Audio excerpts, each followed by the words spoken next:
નમસ્કાર, news city ગુજરાતીમાં આપનું સ્વાગત છે। આપની સાથે હું છું મિત્તલ ખાણીયા। સમાચારો પર નજર કરીએ। ગુજરાતમાં ફરી એક વખત આફતના એંધાણ છે।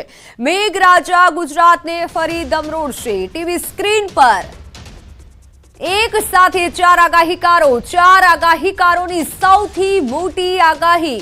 ન્યૂઝ સિટી ગુજરાતીની ટીવી સ્ક્રીન પર ચાર મોટા આગાહીકારો જેઓની આગાહી કે જે સચોટ માનવામાં આવે છે તેઓ આગાહી કરશે અને કે જે મોટી જે આગાહી કરવામાં આવવાની છે કે મેઘરાજા ગુજરાતને ફરી એકવાર ધમરોડવા માટે તૈયાર છે। લગભગ 16-17 રાજ્યના ભિન્ન ભાગો વરસાદ થવાની શક્યતા રહેશે। એમાં પૂર્વ ગુજરાતના ભાગોમાં કંઈક સારો વરસાદ થવાની શક્યતા રહેશે। રાજસ્થાનના રાજ્યોના ભાગોમાં સારો વરસાદ થવાની શક્યતા રહેશે। આ ઉપરાંત મધ્ય ગુજરાતના પૂર્વ ભાગમાં વરસાદ ઝાપટા પડવાની શક્યતા રહેશે। સૌરાષ્ટ્રના ભિન્ન ભાગોમાં વરસાદ ઝાપટા પડવાની શક્યતા રહેશે। દક્ષિણ ગુજરાતના ભાગોમાં હળવા ભારે વરસાદ ઝાપટા પડવાની શક્યતા રહેશે। 4 ઇંચ વરસાદ થાય રાજકોટ, ભાવનગર, અમરેલી વિસ્તારમાં મંડાણી વરસાદ થાય અને જે હાથીઓ બેસે તારીખ 26/9 હાથીઓ બેસે છે અને હાથીઓ જે 7 તારીખ પૂરશે તે વરસાદ નોરતાની અંદર પડશે। ગાજવીજ સાથે વરસાદ થશે। જે પણ વરસાદ થવાથી સમગ્ર સૌરાષ્ટ્ર અને ગુજરાતની અંદર વરસાદ થશે અને શિયાળુ પણ પાક મબલક થશે તેવું મારું પણ અનુમાન છે। કોઈ પણ ખેડૂતની ચિંતા જેવું અત્યારે જે ચોમાસાનું પાક પાણી બગડશે અને ખેડૂત પાસે સાચવવું જો અને શિયાળુ પાક મબલક થશે તેવું મારું પૂરું અનુમાન છે। જે દક્ષિણ ગુજરાત સુધી ને અમદાવાદ સુધી બહુ વરસાદ થશે એટલે હજી 20 તારીખની આજુબાજુ એક મોટો જે બંગાળની સાગરમાં જે વાતાવરણ ઊભું થયું છે એની અસર આવશે। પણ દક્ષિણ ગુજરાત, પૂર્વ ગુજરાત અને અમદાવાદ થઈ અને કદાચ બનાસકાંઠા થઈ અને એ સિસ્ટમ નબળી પડી જશે એવું અત્યારના સંજોગો લાગે છે અને ત્યાં વરસાદ આવશે। જે ટૂંકા ગાળાની મગફળી હોય, સોયાબીન હોય કે અન્ય પાકોનું જે વાવેતર કર્યું હોય એ પાકો છે તૈયાર થઈ ગયા હોય તો એને રાપલી અને જે હાર્વેસ્ટિંગ કરીને સાચવી લેવાનો ખૂબ। સુરતમાં અડધો કલાકમાં ધોધમાર વરસાદ શરૂ થયો છે। વરસાદથી રસ્તાઓ પર પાણી ફરી વળ્યા। મજુરા ગેટ વિસ્તારમાં પાણી ભરાયા। નવી સિવિલ આસપાસ પણ વરસાદી પાણી ભરાયા। પાણી ભરાતા વાહન ચાલકોને હાલાકી થઈ રહી છે। અઠવા, મજુરા ગેટ, ઉધના, રાંદેરમાં વરસાદ શરૂ થયો।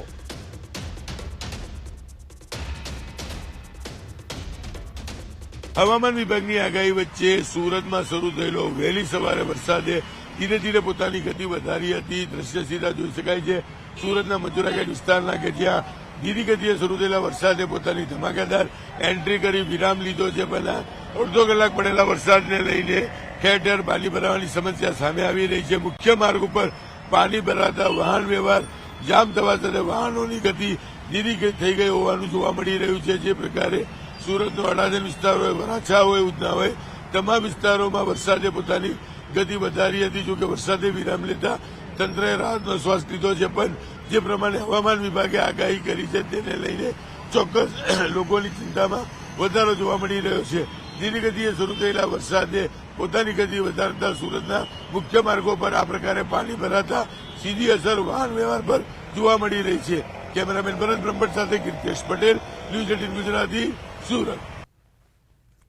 સુરત શહેરમાં મેઘરાજાએ ધુઆધાર બેટિંગ કરી। ભારે વરસાદના પગલે રસ્તા પર પાણી ફરી વળ્યા। ઉધના નવસારી રોડ પર વરસાદી પાણી ભરાતા વાહન ચાલકોને હાલાકી પડી। અનેક વાહનો બંધ પડ્યા। વાહન ચાલકોએ અધવચ્ચે ધક્કા મારવાનો વારો આવ્યો। મુખ્ય માર્ગે પણ પાણી ભરાતા ટ્રાફિક જામની સમસ્યા સર્જાઈ। સુરત શહેરમાં સવારથી વરસાદી માહોલ જામ્યો છે।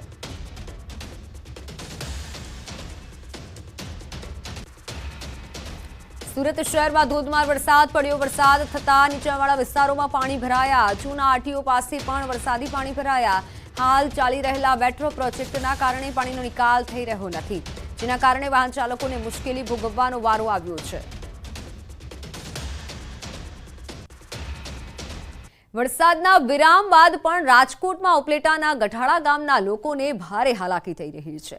મુખ્ય કોઝવે 20 દિવસથી તૂટેલી હાલતમાં છે, જેથી સ્થાનિકોને નવા ગામ કેરાળા થઈ 15 કિલોમીટર ફરી અને જવું પડે છે। વારંવાર રજૂઆતો કરવા છતાં હજુ પણ કોઈ કામગીરી કરવામાં નથી આવી। શાળાએ જતા વિદ્યાર્થીઓને પણ હાલાકી થઈ રહી છે। ત્યારે હાલ તો તાત્કાલિક મેટલ નાખી ગાબડા પૂરી દેવાની માંગ કરાઈ રહી છે।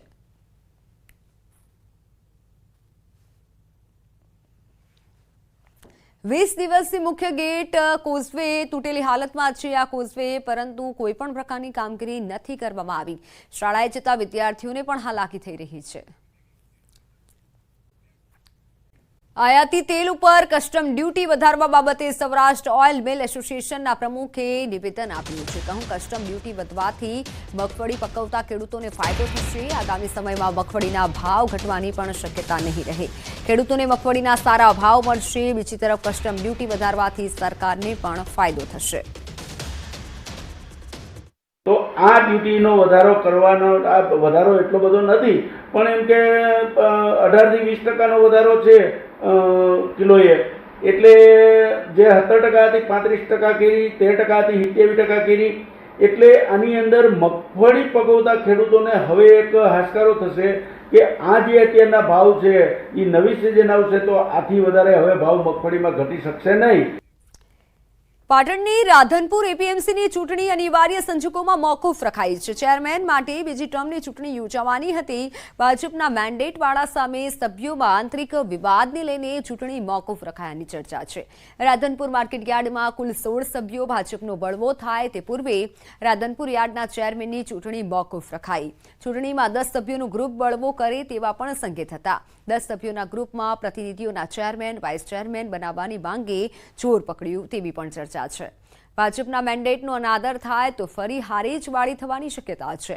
જોકે હાલ તો બીજી ટર્મ માટેની ચૂંટણી રજિસ્ટ્રાર બીમાર હોવાથી મોકૂફ રાખવા માટે જાણ કરાઈ છે.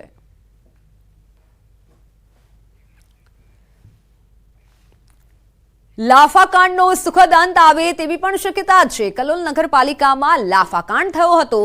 એમએલએ ચેરમેન બંને વચ્ચે સમાધાનના એંધાણ છે. સમાધાનકારી વલણ અપનાવે તેવી શક્યતા હાલ સેવાઈ રહી છે. ગઈકાલે રાત્રે ઉપપ્રમુખ હિમાંક્ષી બેને પણ રાજીનામું પરત ખેંચ્યું છે, ત્યારે અન્ય કોર્પોરેટરે પણ રાજીનામું પરત ખેંચે તેવી શક્યતા છે. પોલીસ ફરિયાદ બાદ બંને પક્ષે સમાધાનકારી વલણ અપનાવે તેવી શક્યતા હાલ સેવાઈ રહી છે.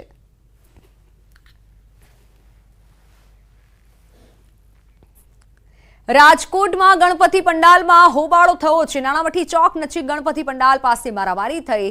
નજીવી બાબતે લોકો વાખડ્યા. વિડીયો સોશિયલ મીડિયામાં વાયરલ થયો છે.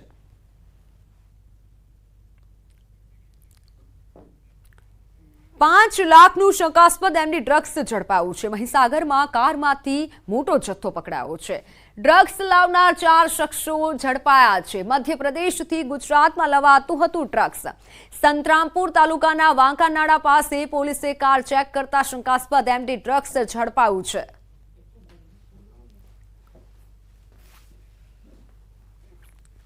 ભરૂચમાં બાઇક સવાર ચોરે ચેઇન સ્નેચિંગનો પ્રયાસ કર્યો. શહેરની મંગલદીપ સોસાયટીમાં બાઇક પર આવેલ ચોરે મહિલાના ગળામાંથી ચેઇન ખેંચવાનો પ્રયાસ કર્યો, પરંતુ ચેઇન સ્નેચિંગનો પ્રયાસ નિષ્ફળ ગયો.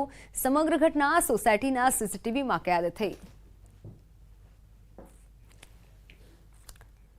રાજકોટ પ્રદ્યુમનનગર પોલીસ સ્ટેશન વિસ્તારમાં બબાલ થઈ. રીલનગરમાં છત્રપતિ શિવાજી ટાઉનશીપની ઘટના. કેટલાક સામાજિક શખ્સોએ બબાલ કરી. શખ્સો દારૂના નશામાં હોવાની ચર્ચા. મહિલાઓને ધમકી આપતા નજરે પડ્યા. ગણપતિ મહોત્સવ કેમ કરો છો કહી ધમકી આપી. સમગ્ર ઘટનાનો વિડીયો પણ સામે આવ્યો છે.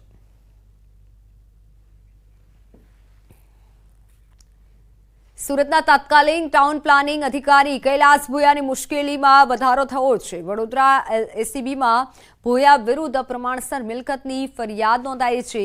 વલસાડ ખાતેથી ધરપકડ બાદ ભોયાને વડોદરા કોર્ટમાં રજૂ કરાયો હતો, જ્યાં કોર્ટે ભોયાને 16 સપ્ટેમ્બર સુધી રિમાન્ડ પર મોકલ્યો છે. અગાઉ એસીબીએ KL ભોયાના વડોદરાના નિવાસસ્થાને સર્ચ કર્યું હતું. 1,57 લાખ રૂપિયાની અપ્રમાણસર મિલકત અંગે સર્ચ હાથ ધરાયું હતું. આરોપીએ ભ્રષ્ટાચારથી નાણાં મેળવી પોતાના આશ્રિતોના નામે મિલકતોમાં રોકાણ કર્યું હતું. મહત્વના સમાચાર. બસ સમયસર ન આવતા વિદ્યાર્થીઓએ હોબાળો મચાવ્યો. આણંદના જૂના બસ મથકે વિરોધ કર્યો. બસ સમયસર ન આવતા કોલેજના પેપર છૂટ્યા. 1 મહિનાથી બસ ન મળવાની ફરિયાદ ઉઠી. ડેપો મેનેજર સરખો જવાબ ન આપતા હોવાનો પણ આરોપ છે. અવારનવાર બસની તકલીફ હોવાથી વિદ્યાર્થીઓ રોષે ભરાયા. નોકરિયાત અને વિદ્યાર્થીઓને સવારે 7 વાગ્યાની બસ 8 વાગે મળતા હોબાળો થયો. ડેપો તરફથી આગામી દિવસોમાં તકલીફ નહીં પડે તેવી ખાતરી આપતો મામલો પણ થાળે પડ્યો હતો. ઘટનાની જાણ થતાં પોલીસ ઘટના સ્થળે પહોંચી હતી. હાલ તો સ્થિતિ સંપૂર્ણ કાબૂમાં છે.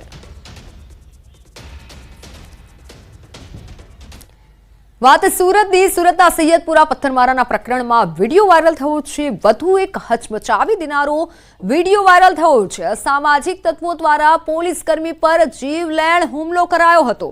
ટોળાએ ભેગા મળી પોલીસકર્મીને માર પણ માર્યો હતો. હુમલામાં અનેક પોલીસકર્મી અને અધિકારીઓ ઇજાગ્રસ્ત થયા હતા. બીજી બાજુએથી ધસી આવેલા ટોળાએ પણ પોલીસકર્મીને ઘેરી અને માર માર્યું હતું. આખું ટોળું પોલીસકર્મીઓ પર તૂટી પડ્યું હતું. સમગ્ર ઘટનાનો વિડીયો સોશિયલ મીડિયામાં વાયરલ થઈ રહ્યો છે. આ ઘટનામાં કુલ 27 આરોપીની પોલીસે ધરપકડ કરી હતી. પોલીસે કુલ 3 જેટલા ગુના દાખલ કર્યા હતા. ફોનલાઈન પર સંવાદદાતા કીર્તેશ જોડાઈ ચૂક્યા છે. કીર્તેશ, વધુ એક હચમચાવી દેનારો આ વિડીયો છે. હવે આ વિડીયોના આધારે પોલીસની કેવી કાર્યવાહી? બિલકુલ, ગણપતિના મંડપ ઉપર રવિવારે જે રીતે પથ્થરમારાની ઘટના બની હતી ત્યારબાદ લોકોના ટોળા જે રીતે રસ્તા પર ઉતર્યા હતા, લોકોને શાંત કરવા માટે પોલીસ કામે લાગી હતી, ત્યારે કેટલાક અસામાજિક તત્વો છે તે પોલીસ ઉપર જે પ્રકારે હુમલો કરતા હોય, જાણે પોલીસે ગણપતિ ભગવાનના મંડપ ઉપર પથ્થરમારો કર્યો હોય તે રીતે તેમના પર ગુસ્સો ઉતારી રહ્યા હતા. જોકે સુરત પોલીસ માત્ર ને માત્ર શાંતિ રહે અને લોકોનો ઝઘડો ના થાય તેના માટે પહોંચી હતી, પણ લોકોનો ગુસ્સો જે રીતે પોલીસ પર ફૂટી નીકળ્યો છે. પોલીસને માર મારવામાં પોલીસે 3 ગુના તો દાખલ કર્યા છે, પણ માત્ર 27 લોકોની ધરપકડ કરી છે. ત્યારે ચોક્કસ સુરત પોલીસે આ બાબતે એગ્રેસિવ થઈને કામ કરવું જોઈએ, કારણ કે પોલીસ પર હુમલો કરવામાં જે રીતે આવ્યો છે અસામાજિક તત્વો પોલીસને મારતા તેવું. બિલકુલ કીર્તેશ, આભાર માહિતી બદલ. તો હાલ સમાચારોમાં સમય થયો છે વિરામનો.